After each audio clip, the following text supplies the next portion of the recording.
Olá, alunos do oitavo ano, no caso, desculpe, os alunos do sétimo ano A e o sétimo ano B, que é da noite, né? Sétimo ano A da tarde, tá? Eu vi percebendo algumas coisas, algumas dificuldades que vocês têm durante fazer a atividade de inglês, tá bom? Lembrar sempre que você vai ter que ler a primeira parte. A primeira parte, ela tá explicando tudo, ela vem com exemplos e tudo. E esses exemplos vocês podem estar fazendo na atividade, tá? Mas primeira coisa não é ir direto para a atividade. Primeira coisa que a gente tem que fazer, qual é o assunto que está nesta atividade. A primeira folha geralmente é o texto explicando como é que faz a atividade, qual é o assunto da atividade, tá? Então aqui, ó, verbo to be. Foi o que vocês viram na passada, foi o verbo to be, que é o quê? Quais são as três formas de verbo to be? Nós só temos três formas. Ou é o verbo am, que a gente chama de am, eu vou chamar em inglês e português, que a gente é assim. Então, outra coisa também. Tá aqui meu telefone, vocês podem ligar à vontade. Eu recebo alguns, mas não de todo mundo. E quando eu fui corrigir algumas atividades, eu vi que tem gente que tem dúvida. Então, pode tirar essa dúvida e ligar pra gente ou então perguntar alguma coisa, tá bom? Se eu não responder de imediato, mas depois eu respondo com o maior prazer, tá bom? Verbo to be na forma contraída. Nós temos três tipos, ó. Nos diálogos é muito comum a gente abreviar pequenas palavras. O piauiense adora fazer isso, né? Por exemplo, falar. Quando a gente passa pro gerúndio, a gente nunca fala falando. A gente fala falando, varrendo, comendo. A gente a gente perde o NDO da história, né? O piauiês é muito bom nessa questão aí. A gente esquece disso, de falar direitinho, falando, comendo, sorrindo. A gente perde esse D. Tá? Então, a forma contraída é do mesmo jeito. Em música, é muito comum a gente ver abreviações de palavras, de partes de palavras. Em vez de eu falar, por exemplo, I am, aqui é o I, essa aqui é a forma verbal do verbo to be, né? Quais são o verbo to be que a gente já viu? É o A, o I com an, o you com are, o he com is, o she com is, o it com is, o I com are, you com are e they com are. Às vezes a gente diz, Maria, lá vem verbo to be de novo. Quantos anos eu não vi verbo to be? Mas toda vez que a gente vê, a gente se esquece alguma coisa, tá bom? Então o verbo to be é esse. Quando a gente passa para a forma contraída, existe a forma contraída afirmativa e existe a forma contraída negativa. A forma contraída afirmativa, só existe três verbos to be. Ou ele é o am, que a gente chama de an, ou é o are, né? Ou é o is. O restante dos outros pronomes é repetido, ó. Is, are, né? Então, repete do mesmo jeito. Então, todos eles começam com a vogal. Por exemplo, o an começa com A. O is começa com I. E o are começa com A também. Então, para fazer a forma contraída, a gente coloca uma apóstrofo. O que é apóstrofo? É uma vírgula colocada lá em cima, tá? É uma vírgula em cima que a gente chama, tá? Por exemplo, o I e o N. Para fazer a forma abreviada de I, N, eu vou colocar bem aqui, ó. I, N, que aqui é a minha perreada. Eu vou jogar fora esse A, vou colocar o Izinho, vou colocar que é esse apóstrofo que a gente chama, essa vírgula em cima, vou tirar a vogal inicial do N, que é o A, e vou colocar um M. Pronto. Em vez de eu falar I am, eu vou falar I'm. Diminuiu pra caramba, tá? Então, a forma verbal, a forma contraída do verbo to be é só tirar. Quando o verbo vier com N, você tira o A. Quando vier com is, você tira o I. E se vier com are, você tira o A. Tá aqui a tabelinha, ó. I am. No lugar do A, eu coloquei o apóstrofo e o M. E o are, no lugar do Azinho, aqui eu vou cortar, ó. Aí vou colocar o you, vou colocar o apóstrofo e o ri. O RE vai ficar, em vez de you are, eu vou falar Yuri. Yuri. Né? Só que é uma pronúncia mais complicada, tá? Mais cheia de frescurinha, mas é Yuri. Tá? His, né? Não começa com is, começa com... Eu vou tirar esse I, vai ficar só o S, ó.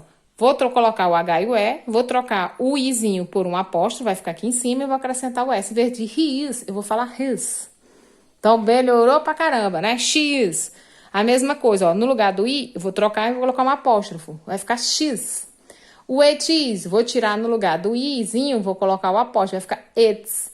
O iar, vou tirar o A, colocar, vai ficar o iri. E o are, do mesmo jeito, que existe dois e o are, né, professora? Você é, na forma singular, e vocês são, na forma no plural, tá? You are, tira o Azinho, vai ficar Yuri. They are. Também começa com A. Corta o Azinho, vai ficar dating. Então, a forma contraída afirmativa é só trocar. Tirar o verbo, tirar as vogais iniciais N, I e A de novo do ar e trocar por esse apóstrofo que a gente chama de dessa vírgulazinha em cima. Olha aqui as frases. You are a student. Você é um estudante. Então, eu vou fazer bem aqui a forma abreviada de you are, ó. Vou botar bem aqui, ó. You, que já tá feito aqui, ó. Vou tirar o A, trocar por um apóstrofo e colocar o que me sobra. O que me sobra é um R e o E. Yuri. O que eu faço com o restante da frase? Repete. You're a student. Mesma coisa com he is, ó. Vou trocar o izinho por um apóstrofo. Fica his. O I am. Vou trocar o azinho por um apóstrofo. Vai ficar I'm. Ali o restante da frase. Então, não é muito complicado, não. Agora, nós vamos para a forma contraída negativa. Na forma contraída negativa, você contrai quem? Na forma negativa tem um not, ok? E no not, né? No not aqui, tem uma vogal, que é o O. Então, eu vou jogar fora esse O e vou trocar por um apóstrofo. Vai ficar esse N apóstrofo T. Por exemplo, I am not. Essa forma verbal I am not, eu não vou poder juntar o N com o not, por conta de pronúncia, tá? O que você pode fazer é fazer a contraída de I am, vai ficar I'm, e acrescentar o not. É a única forma que não consegue se fazer, tá?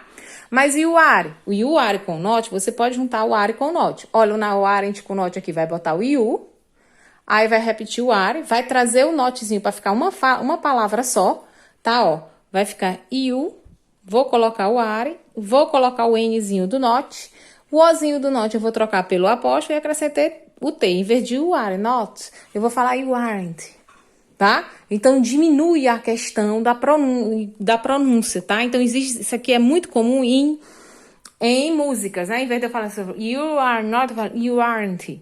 Então, é bem mais rápido e mais fácil para o cantor fazer isso, tá ok? He is not, ó, também vai ficar he isn't. Vou juntar o is com o not, tirando o ozinho do not. Fica isn't. She is not, she's not. It is not, it isn't. We are not, vou juntar o are com o not. Aren't. You are not, you aren't. E they are not, aren't. Então, aqui vocês podem ver que o is fica isn't e o are fica aren't. E a forma abreviada de n com not não posso, tá? O n com not não dá para abreviar por conta de pronúncia, tá bom? Exemplos aqui, como é que eu faço a forma contraída? Vai ficar o quê? I am not. Então, repito o izinho, vou colocar aqui, ó. Repito o izinho, repito o izinho, vou juntar o n com not. Vai ficar n, né? E not. Não existe forma abreviada para cá. Ou então eu faço a forma abreviada aqui, ó. Vai ficar I'm not. Tá? É a única que não pode. Aqui, they are not. Aí aqui dá. They are. Vou juntar o notzinho. Como é que eu faço? Junto o N, apóstrofo T. Aren't. Tá? Minha vírgula é bem grande, que é para vocês verem como é que faz. She is not, is com not, tá? E isn't, tá? E outra coisa que eu percebi na passada, por isso que eu botei aqui de novo, é a questão da forma interrogativa. Para fazer a forma interrogativa, meus amores, é lembrar. O verbo to be é am, is ou are. Então, a forma interrogativa, você vai trazer, por exemplo, se a frase vem com she is, você vai trazer o is para cá. Vai ficar is she. Repete o restante e não pode esquecer do ponto de interrogação, tá? O are, traz o are para frente. Are, we. Repete o restante, ponto de interrogação. You are my classmate. Are you my classmate? Você é meu colega de classe? É para fazer uma pergunta. A forma interrogativa é para fazer uma pergunta. Você vai identificar o verbo, que é o are, vai trazer ele para frente, vai ficar are you my classmate? E não esquece o ponto de interrogação, tá? Então, aqui nós temos o verbo to be, tá ok? Forma afirmativa, troca a vogal inicial do verbo por um apóstrofo e o negativa, com o N, com o not, não tem, tá? Mas o are e o isn't tem. Vai ficar aren't e isn't. Vocês têm a tabelinha para vocês poderem estar se exercitando. Aí aqui de novo eu coloquei porque eu vi alguns errozinhos nas outras atividades e aí eu vou colocando para a gente tirar a dúvida. Você vai completar com N, is ou are. Aí vem com quem? Ah, não sei, professora, por relembre. Vai lá na tabela. O I vem com quem? Vem com N. O it vem com quem? Vem com is. O you vem com quem? Cadê o you? Professor, tá aqui, vem com are. Aí você só é preencher, tá? Reescrever as frases na segunda. Reescreva as frases abaixo na forma contraída afirmativa. Tá aqui a forma contraída afirmativa de his. Tá bem aqui, mas é só lembrar. Fazer a forma contraída, coloco o pronome, he. O verbo inicia com i. Eu troco ele por um apóstrofo e me sobra quem? O S. Vai ficar his. O que eu faço com o restante? Repete a doctor. A frase, pronto. Você vai fazer com a B, C, D e E. Tá? Olhando o verbozinho is, are, am e are. Se oriente por aqui. Terceira questão, você vai reescrever as frases na forma contraída negativa. Você vai juntar o quem? Na negativa, você vai juntar o is com o not. Como é que faz, professora? She is. Bota o Nzinho do not. Tira o ozinho do not por um apóstrofo. Isn't. E o que eu faço com o restante? Repete. O que é singer? Cantor. Ela não é uma cantora. She isn't a singer. Ela não é uma cantora. E aí você vai fazer com as outras questões. Quarta questão, você vai relacionar. Você vai me dizer o significado. O que é he is a good boy? Vamos se lembrar. Nós somos enfermeiros? Você vai relacionar. Eles são amigos? Ou eu sou um estudante? Ou ele é um bom menino? Aí, se você não lembra, tá aqui as traduções também, ó. He is. Aqui, ó. Aqui eu tenho he is. O que é he is? Ele é. Então, só tem uma frase que tem ele é aqui, ó. Ele é um bom menino. Aí você bota o 1. E aí vai sucessivamente, ok? Espero que tenha ajudado vocês. Qualquer dúvida, só se contactar com o telefone que tá aí, ó. 98110, tá bom? E boa sorte pra vocês.